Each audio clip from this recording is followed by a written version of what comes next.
Deposit కోల్పోయారు, deposit గల్లంతైంది, deposit దక్కించుకోలేకపోయారు, ఆ పార్టీకి డిపాజిట్లు కూడా రావు అని పలు రకాలుగా ఎలక్షన్స్ టైంలో న్యూస్ ఛానల్స్లోనూ అలాగే రాజకీయ నాయకులు తరచుగా మాట్లాడుతూ ఉంటారు.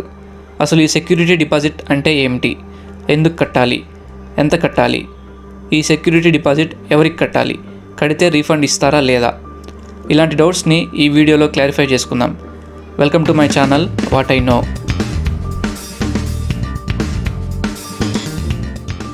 జనరల్ ఎలక్షన్స్లో పోటీ చేయాలనుకుంటున్న వ్యక్తి ఎలక్షన్ కమిషన్ నియమించిన రిటర్నింగ్ ఆఫీసర్స్కి చెల్లించే అమౌంట్నే సెక్యూరిటీ డిపాజిట్ అంటారు. ఫర్ ఎగ్జాంపుల్, ఎంసెట్ ఎగ్జామ్ రాయాలనుకుంటున్న స్టూడెంట్ ముందుగా ఎగ్జామ్ ఫీజు పే చేసి తర్వాత ఎగ్జామ్ రాస్తాడు. ఈ ఎగ్జామ్ ఫీజునే సెక్యూరిటీ డిపాజిట్ అంటారు. అలాగే రాజకీయ నాయకులు కూడా ఎలక్షన్స్లో పోటీ చేసే ముందు సెక్యూరిటీ డిపాజిట్ పే చేస్తారు. ఎలక్షన్ నోటిఫికేషన్ రాగానే ప్రజలకు నేను సేవ చేయాలి అనే దృఢ నిశ్చయం కలిగిన వారు, నేను గెలుస్తాను అనే నమ్మకం కలిగిన వారు నామినేషన్ వేస్తారు. అదేవిధంగా ఒకసారి ట్రై చేద్దాంలే అని నామినేషన్ వేసేవారు కూడా ఉంటారు.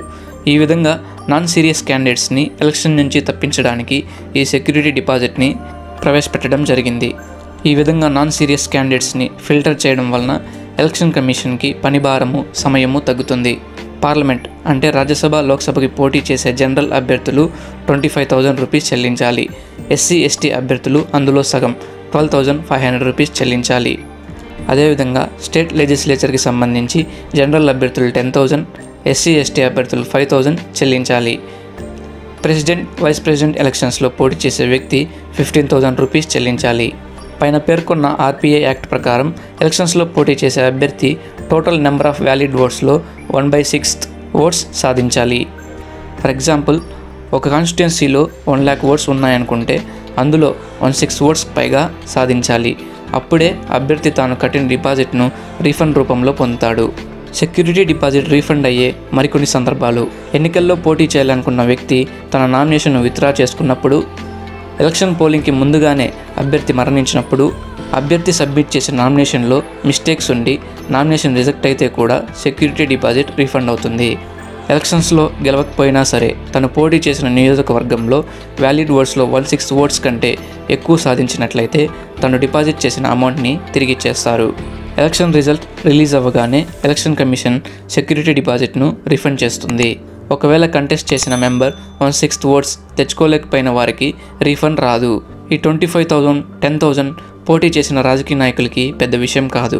కానీ ఎలక్షన్స్లో ఓడిపోవడం కంటే డిపాజిట్ కూడా దక్కించుకోలేకపోయారు అనేదే అభ్యర్థికి ఎక్కువ బాధను, అవమానాన్ని కలిగిస్తుంది. డిపాజిట్ దక్కించుకోలేదు అంటే ప్రజల్లో తన మీద నమ్మకం, విశ్వాసం, ఆదరణ లేదు అని అర్థం. ఇది కేవలం అభ్యర్థికే కాదు, టికెట్ ఇచ్చిన పార్టీకి కూడా పెద్ద నష్టం. లాస్ట్ టైం జరిగిన 2019 జనరల్ ఎలక్షన్స్లో దాదాపు 86% పైగా పోటీ చేసిన అభ్యర్థులు తమ డిపాజిట్లను కోల్పోయారు. రాజకీయాల్లో నాకు అర్థం కాని విషయాలు: ఎన్నికల్లో పోటీ చేసే అభ్యర్థికి ఎడ్యుకేషన్ క్వాలిఫికేషన్ అవసరం లేదు. ఒక వ్యక్తి ఎన్నిసార్లైనా పోటీ చేయవచ్చు, లిమిట్ ఏం లేదు. రిటైర్మెంట్ ఏజ్ అంటూ ఏమీ ఉండదు. చనిపోయే వరకు రాజకీయాల్లో కొనసాగవచ్చు. నెంబర్ ఆఫ్ టైమ్స్ కాన్స్టిట్యూషన్ని అమెండ్ చేస్తారు. వీటిని కూడా అమెండ్ చేస్తే బాగుంటుందని నా అభిప్రాయం. మరి మీరేమనుకుంటున్నారో కామెంట్ సెక్షన్లో తెలియజేయండి. Thank you.